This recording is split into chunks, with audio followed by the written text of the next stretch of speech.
Welcome to today's episode, the podcast where we discuss the most recent installments of a different series every show. We are in May, one of the best months of the year, Yeah. top 12. Well, school would usually be out at that time. Yes, school would usually be coming out somewhere in this month, except if you lived on the East Coast, where for some reason they like to push it back. They go away to like June. Some Yeah. crazy stuff that's happened in May. Golden Gate Bridge was completed. Mhm. Nelson Mandela was elected. Lewis and Clark set out in May. So all good stuff. Hindenburg went down. Okay.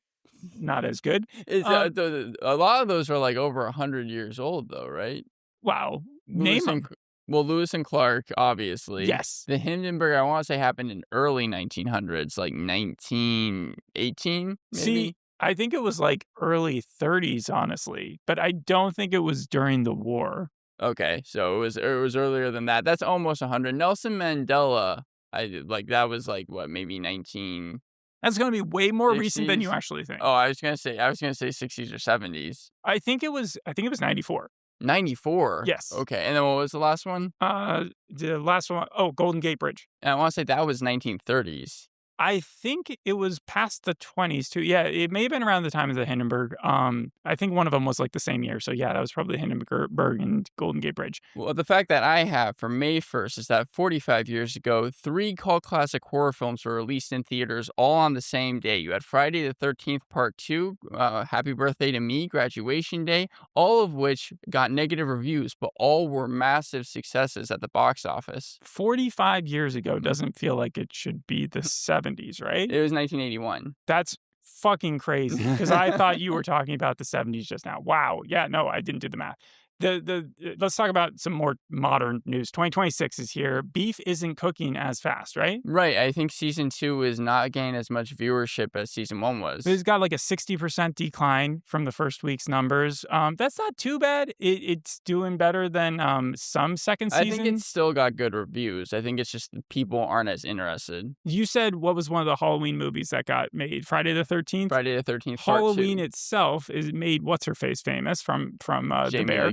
Jamie Lee Curtis, and she's going to be in a Murder, She Wrote movie that has been announced. They're making a movie of it? Yes, that's going to be coming out in like 2 years. And then speaking of ghosts, Disney's Casper.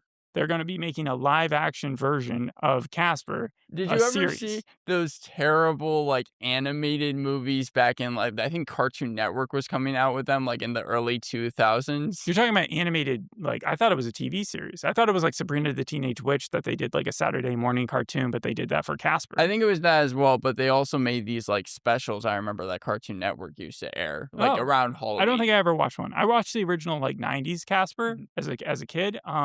But today, we're talking about another ghost story, Manchester by the Sea sequel, Widow's Bay. This is like an island, a nautical horror story, sort of a midlife crisis horror story. And it follows the same tropes that a lot of horror stories do. What do horror stories like? They like isolated locations, right? A cabin in the woods, a Harper's Island, a secluded mansion somewhere. I mean, along with that comes just like a certain amount of characters. Not too many, but like maybe around, I'd say, 6 to 15 that we follow. Right, the quirky town folk. And usually the main character is like a skeptic. And then you have like an oracle or someone who knows too much or knows like what's going on before it's about to happen. Speaking of which, because we've done a lot of these type of shows, something very bad is going to happen. From recently I saw The Lighthouse, so that's what this kind of reminded me of, and that's also a secluded place. And we have a lighthouse in this show, room 1408, where it's consolidated down to like one specific room of a hotel. Midnight Mass because of the church, of course, and then anything that has to do with Stephen King's Dairy. He kind of uses his location as like a small place for where people see horror stuff happen all the time. So a lot of publications kept crossing 2 shows together, and I wanted to see if you could see where they were coming from. Right. But first, let me ask, who plays a better oracle or like person who's giving away that there's something about to happen?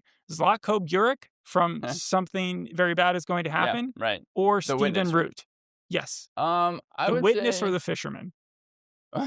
And those are two of the biggest tropes. Yeah, I would probably say Zlatko Buric, You The think Witness. he does a better job in that series foretelling what is about to happen or scaring the main Yeah, character? cause Stephen Root, at least in this show, playing like Wick, he's not really sure. He's just not trusting the island as much as Tom It's is. interesting though because they're both billed as horror comedies, and Mhm. yet they're so distinctly different. It feels like something very bad is going to happen to you is really pushing towards the horror element, while this show has cast a bunch of It's comedians. it's hard to tell, right? I think that's more a comedy, but that's why I want to see because I have like 6 here. The Guardian said it was a cross between Mayor of Easttown meets Schitt's Creek. Yeah, See, okay. it's a It's not a laugh out loud comedy. It's yeah. IMDb is probably as funny as like it gets on the face of it because its descriptions are we hope you enjoyed the 3-hour ferry to in New England's best kept secret. Ignore the warnings about the fog. Everything's fine. That's for the first episode, Welcome to Widow's Bay. And the second episode's description for lodging is cherish the historical charm of our local inn, which Mayor Loftis will prove is safe by spending a night there alone. So Yeah. like it's in on the joke. Right. I love how they're both like advertisements. Yeah, I agree with you on that. But you said that Stephen King. What about Stephen King meets Jaws? Because that's what Polygon said. Uh, I it's Jaws, Yeah. but I just because they have water, we haven't seen any evil fish. This isn't Sharknado. I don't know. I mean, Matthew Rhys said one of the biggest reasons he agreed to do the show was that the script reminded him so much of Jaws, which is one of his favorite The films. last time I saw Matthew Rhys on a boat in anything that he's done, because I've seen him on a plane in Cocaine Bear, I've seen him on the ground in The Americans, but the last time he's been on a boat would probably be Extrapolations, where he played an evil guy, like an evil billionaire who was, I think, either murdered or murdered someone. Okay, I well, don't. and then what about Parks and Rec meets Midnight Mass? Because I know that you said That's Midnight good. Mass. Yeah, Parks no, and Rec. Midnight Mass is probably really close to this one because it does have that mysterious element of like, can anybody leave this town and survive? That's one of the things they throw in there pretty early on is that in Widow's Bay, anybody who was born on the bay cannot then go anywhere and then like survive for more than a couple weeks. And the last one I'll ask about is Doc Martin meets The Shining. That's fair. Yeah, yeah, yeah. That Doc was Martin. mine. That was mine. No one else came up with that. But Doc Martin, because of the small town and The Shining, I got mostly from episode You 2. could also throw in there Rutherford Falls. That was one of the weird ones that I was thinking about because if I remember, Ed Helms, he plays a mayor-esque figure. Like I think Yes. he's like in charge of a place where it's his community is definitely not respecting him, similar to how Tom is here. The only difference is that he's not being haunted by a bunch of ghosts. Or Night at the Museum. But I had Severance. Some people were saying Severance. the Venn diagram between Doc Martin and Rutherford Falls and this show is probably like no crossover whatsoever. Like there's nobody who falls into both of those. But maybe by the time that we're done talking about it, because you got a cast that's really strong. You got Matthew Rhys, Stephen Root, Dale Dickey's in there, Toby Huss, Tim Baltz. No offense to Dale Dickey, but she looks like she's like 90 years old and she has for 40 years and she's only in her 60s. She's been in everything, but I've never seen her head a show. She always just is there for like a couple of episodes and then leaves. But then you also have, I said, Toby Huss from *Halt and Catch Fire* and Matthew Rhys, and instantly my nerd brain went to the fact that *Halt and Catch Fire* Huh. and *The Americans* took place at the same time, and they aired at the same time on their different networks.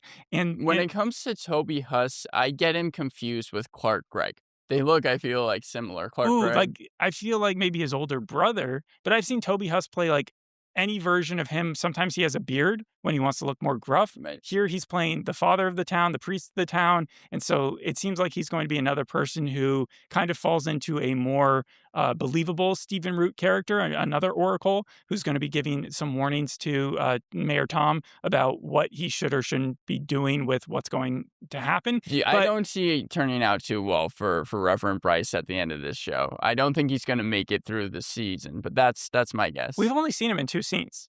And once he found out that the lighthouse bell, which has been strung up so it can't ring, is still ringing, he knows that that is a prescription for evil. But throwing in the director of Atlanta was definitely a choice because it Hiro means Murai. that this could turn into a much more surrealist series than we've gotten so far. It could be more something bad is going to happen. Right now, it feels like the answers have come pretty fast after the questions have been asked. Hiro Murai, yeah, he's directed the most horrific and best episodes of Atlanta. He won a Grammy for the This Is America music video, big time collaborator of Donald Glover. He's also directed episodes of Barry, Legion, Snowfall, Mr. and Mrs. Smith. And on the day of Widow's Bay release on the 29th, FX re-upped their first look deal that they had with him. This feels like the first project that he's had without Donald Glover being attached in any way, right? Well, Like, Barry and Legion. okay, okay, all right. No, Before we move on, I did actually want to talk about the cast of the show, though, because I have a 3 truths and 1 lie, and I want to see if you can guess the lie. Again, this is about the cast. uh-huh. So you have Kato Flynn, who plays Patricia. She, along with Jonathan Bailey, hiked Mount Everest back in 2018. I hope not. The second one is Katie Dippold. The pilot script was originally a Parks and Rec script that ended up getting Dippold hired. Dippold is the one that created this show. The third one is Matthew Rhys will be the main role of presumed innocent in season 2. And then the last one is initially the character Wick, played by Stephen Root, was initially going to be played by John C. Reilly, who dropped out due to scheduling conflicts. Another comedian. So what was the second one again? That Kate Dippold, the creator, it was originally a Parks and Rec spec script. This whole thing was a Parks and Rec spec script? Do you think that was the false one? I mean, it's funny because I know that Adam Scott played the mayor there, and then you made the Severance connection earlier. I really don't like it when people are climbing Mount Everest right now. So I'm so biased towards that one that I have to say it even though it's probably true. She did. Jonathan Bailey and her are best friends, and back in 2018, they went to Nepal and they hiked Mount Everest. I'll try not to be too judgmental, but like everything I've read is like if you've climbed it in the last like 25 years, it's more a testament to just being rich and kind of, which is weird because I wouldn't think that she's just like loaded. Well, you know who Jonathan Bailey is. He's the guy from Wicked. Yeah. Yeah. Okay. Yeah, I didn't know if you knew that or not. Okay. All right. So, yeah. So what's just the lie then? The lie was John C. Reilly. He was never going to be Stephen Root's character, but Matthew Rhys will be in the main role, presumed innocent, in season 2, so it makes more sense why his kid is also the same kid that Rusty Sawback had in the first season. Is that how that works? Well, I mean, it makes more sense where you can see the connection. That's fine. And Kate Dippold, that spec script actually got her in season 2 of Parks and Rec on the writing staff. She stayed there for a couple of seasons, and then she kept on revising the script and with refinements throughout the years, and then ended up making this TV show. Interesting. So it started off even more comical than it ends up being here. Right. Because you do get some classic horror jump scares and like the premonitions and things like that. Small town mayor Tom Loftis, who is more tolerated than respected by these salty town folk at Widow's Bay, is doing everything he can to reimagine what this island sort of is there for as far as tourism is concerned. And so he's ignoring all the signs that because it's been 27 years, Pennywise is going to come out of hibernation and attack everybody. He's also looking at this New York Times article, or this journalist that's going there to cover the town. He's seeing that as kind of his golden ticket for tourist travel. I did hear them talk about the New York Times. It did mention that like this was just going to be a blurb article. It's not a full write-up of the town. It's like him doing a little travel page. It's like when you go onto the New York Times and you see that they like outlet to a bunch of like Wirecutter and all those other things. Like this felt as if they were like bringing in some other dude to just write up a little thing about all the places to maybe visit. And he does, the mayor is successful, having courted this dude into like checking out all the good places He and talks about ignoring the terrible history of cannibalism in society. His opinion is that it's gorgeous and he likes the people there. Well, it's more about avoiding the people there, avoiding the current residents and saying, if you bring in new ones, then we're going to be able to like pay for a lot more stuff and it's going to be a beautiful place. Yeah. And so they get the quote that they want. The next episode, you hear that he has compared it to Martha's Vineyard. And so it's a major win for Mayor Tom in his own head. No one else seems to care too much about that. And that's another reason. So I think the show succeeds in several areas, but the biggest way that it succeeds is that a little comedy goes a long way. You already have the cast for it, and you just want to strike that right balance between horror and comedy. Did you have a favorite joke or horror moment in the first 2 episodes?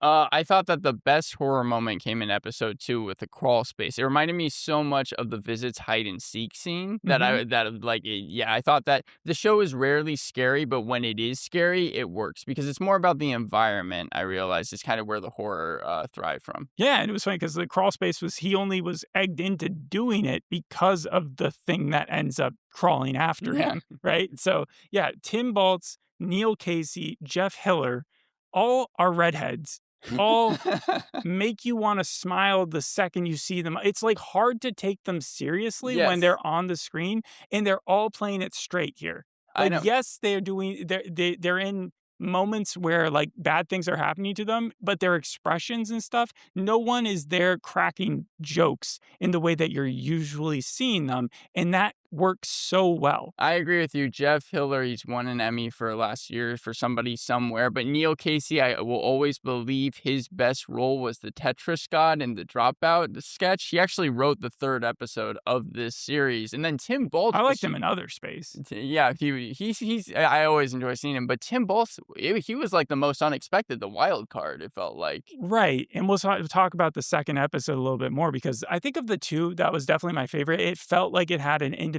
arc in itself. It was like, we're going to do the thing that Black Mirror did with Wyatt Russell. We're just going to play out was it the Cusack, the John Oh, Cusack movie 1408, 1408, yeah. where he's like stuck in the building and he has to check mark all the bad stuff. It's like a little kid bet where it's like you have to hang out in the cemetery Yeah. all night or something like that, or say Bloody Mary into the mirror 3 times. Like he had to do all these different chores, and there was stuff happening to him along the way, and he just didn't care because he's trying to power through it, And right? Kurt is able to watch him and even, like, speak to him through these, like, security cameras that he has set up. That was more set up, I think, for the bar attendants to make sure no one was stealing alcohol. Again, the subtle comedy.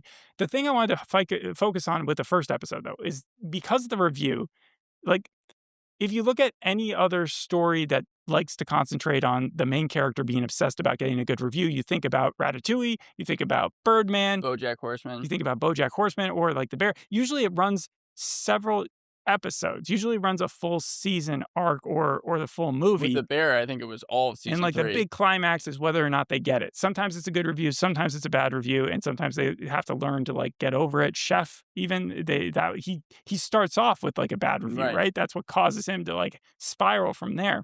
So in this, it was so nice and refreshing to have him get that out of the way in 1 episode. And it was also really funny because it was like I was set up thinking that this was going to be a long-term. So you thought that the writer of the article was going to be there for the full season? Maybe, or that he would just be waiting with bated breath about what the article was going to say. And the funnier part being that it ended up not mattering all that much. Like, who's going to read an article that says the next Martha's Vineyard? You know? Yeah, usually those articles to the side of the New York Times are kind of boring. I never really click on them, but I agree with you. It speaks to the Parks and Rec of it all, the episodic format, while still somewhat having a story if you really watch every episode. Also, it's insane that they have a New York Times reporter there, right? You Yeah, say it's New York Times reporter who finds out that this town once had cannibalism. He finds out that anyone who's born there, he literally says to him during the dinner, to the mayor at dinner, this reporter, he's yeah, like, so I was talking to some of the residents,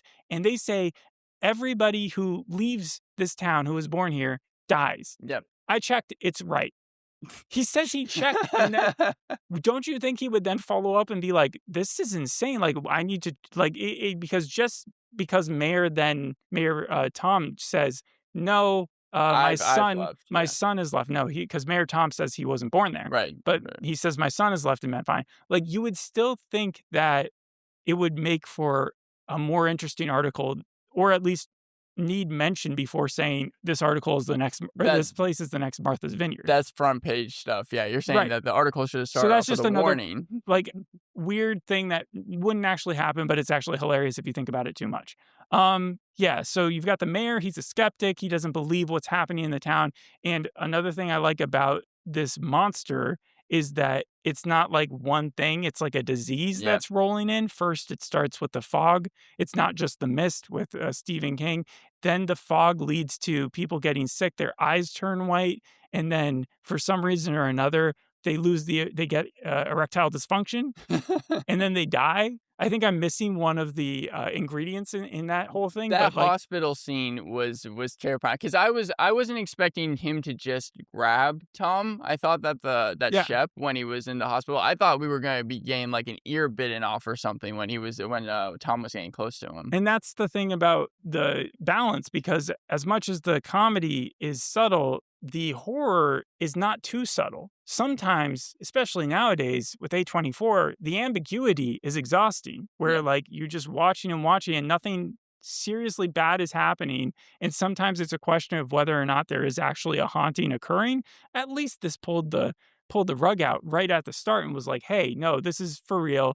You see the guy, Shep, he goes missing at the beginning of the episode. Later on, he shows up at the bar, and the mayor thinks he's been vindicated because he's like, yeah, there's no problem in town. And then Shep ends up attacking him in the hospital, dying, and he has those milky white eyeballs. Something's certainly going on. I agree with you. Horror is sometimes like Godzilla, and what I like so much about Godzilla minus one is that they actually showed Godzilla. Here, it's like they actually showed the horror. It wasn't just like, oh, we'll look at the scariness that might be. And that's why I like the second episode too so much, is because we were seeing him go through all the checklist of horror things that he had to find out. And then he found this video in his room that he starts to watch. And it's a guy like telling him to follow him. And it turns into like, it's like an Alice in Wonderland thing where it's like you can't tell if he wants him to follow him into the TV. That was the most Atlanta that it got, where you see him and Right. you're expecting it to cut, and then it doesn't. He's just walking along the beach. Oh, But yeah, it scary. puts Ryan Murphy and M. Night Shyamalan to shame because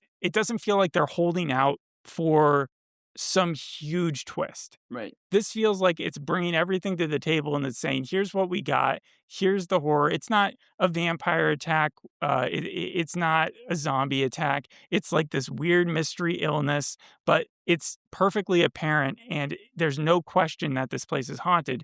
Mostly we know this because Tom meets someone from the past. He meets one of the evil clowns in Tim Baltz's character.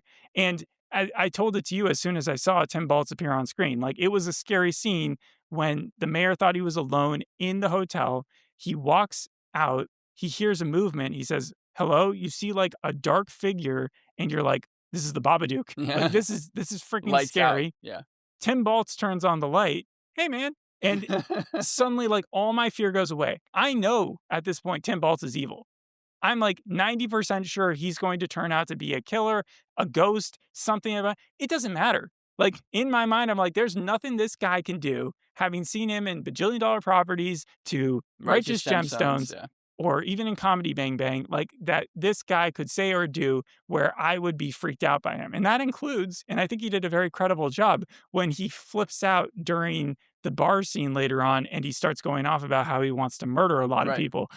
I still couldn't see anything but him just drinking milk from Righteous Gemstone's table. I was trying to figure out, because I wanted to label it as one of my few cons with the show, like if they were really trying to make us believe that William was there, because it was glaringly obvious from the first second that he wasn't. Like, it was so I think clear. the casting, though, is what kind of like, it's like, you really think we want to cast the most schmucky looking dude, like the most funny dude to be, it's like if they cast Tim Robinson Right. to be the bad guy. Well, it's funny you say that, because the person who directed The Chair, or The Chair, Chair Company, Company? and director of Friendship, Andrew DeYoung, is directing 2 of these episodes. That's as what I well. love about it. So you it's so smart. You take a complete cast of comedians and then Matthew Rhys, and then you stick them with really famous horror directors nowadays. Ty West is going to be directing an episode, the X franchise. Whether or guy. not you like these directors, because I'm not a huge Ty West fan, but like, they're still notably famous for knowing the type of horror that they want to do. And that's why I think, if I had to make a guess, because I know Ty West is going to do like a Backflash episode, I'm assuming that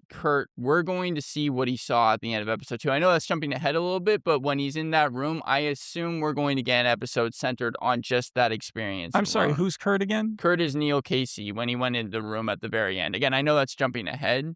But do you remember when he went in and he was like, "I can stay 10 seconds in the room," and then he closes the Oh, door? I thought you meant flashback, like, the childhood of Mayor Tom. It might be that as well, I don't know. Like, how he met his wife maybe, like, just his life throughout, but maybe there's an episode without Matthew Rhys altogether, and, yeah, no, that would make sense. They could do anything with the show right now, which is a lot of fun. Some fails, some stuff where it succeeds is all the things I've said so far. The some fails I would say is that I need more Tim Baltz. Like, I feel like we just got a one-off with him. He needs to return to the show immediately and provide some more funny. No, I think that the kid the mayor's kid, he really isn't providing much right now. He just is like the typical teenage, I want to leave this place as soon as possible and I'll get high until that happens guy, Yeah, you know? you're talking about Evan. I Yeah. will I liked him a lot more in this because it didn't seem like, Matthew Rhys was talking to him or Tom was talking to him like he's 5 years old, like Rusty But Sawback that's more was. credit to Matthew Rhys because of like, have you seen how he interacts with kids in like The Americans? He was a great dad when they were doing arguing. Like that was insane family drama right there. It was funny that he was playing what seemed like was supposed to be the same age, and he's been, like, kind of almost typecast in that role now as the Right. I son. think that Reese plays a better dad than Jake Gyllenhaal does, is Yeah. what I'm trying to say. Yes. Mm. And then the police officer, I feel like his storyline, if he also wanted to leave, anybody who wants to just like, I want to get out of the town, to me, it's like, then do it. Stop complaining about it. I don't want to see 5 episodes with you just on the phone talking about leaving. You're talking Just about do it. Becker, and did you Yes. recognize him at all? Now that you say so, should I have? Well, I've seen him in a ton of things, but just I didn't notice it was him. The Leftovers, Blind Spotting, The Walking Dead, Virgil, Snowfall, Let the Right One In, Roadhouse. I've seen all of Wow. those, yeah. And Jake so, Gyllenhaal again. but I didn't like recognize him as like the character in any of those. But he's been in all of them. Yeah, I see that he's listed as a high cast member. So far, he's been in very little of the show. Now, there was someone who warned Tom not to stay the night at the hotel. Hmm. And it was a cop, but it looked like an older cop. Like, it didn't even look like the same person, but it could have been. So yeah, there's just all these clues. And the thing about Tom is that in a lot of horror series, even in something very bad is going to happen, like the characters become irredeemable. Yes. And Tom doesn't feel that way. He No. feels like he's dumb to be ignoring a lot of this stuff. He's got a lot of insecurity issues. He's not flawless in any way or form, but like he's definitely could be a good guy. One of And the best. Yeah. Yeah. Yeah. Go ahead. yeah, and that gives me optimism that the series could have a happy ending, and most horror series don't. I know that you said that you didn't like Evan that much. Again, I was fine with him, but my biggest compliment for the show is that none of the characters, and the side characters especially, there's not one character in the show so far that I'm annoyed with that is like on screen or anything like that. I don't even think they made really dumb decisions. Because every episode so far has been about like its own specific adventure. Yeah. Let's make the review go well. Let's prove the town people wrong about this haunted place, which ends up being the opposite. And I just hope there's not too many scenes with Tom like later on in the series going like, will I alert the town? Will I not? Like I want him to make a decision. Yeah. And I think that the war with Wick kind of as the who's right, that's probably just going to be an underlying thing throughout the season as well. We've seen that before, and I think by the end, like, yeah, they're going to be best friends. Like, they're going to realize they're going to be working together like crazy, and he will earn Wick's respect at some moment, hopefully. And then, yeah, I guess my least favorite part of the whole, I loved stopping the frames at the historical chamber where it was like the horror stories Right. about this town and how it came to be developed and the teeth and all that stuff. I just don't like the idea of the virus of something killing them as soon as they leave. That seems so stupid to me. It seems like Lost. That was the Yeah, most that's where it Lost becomes I like got. From, and I know From just came out with a new season. So if I Right. want that, I'll go watch that show. This show, I want to see everything else that they've shown. For that reason, very positive for me. I'd give the first 2 episodes an 8 out of 10.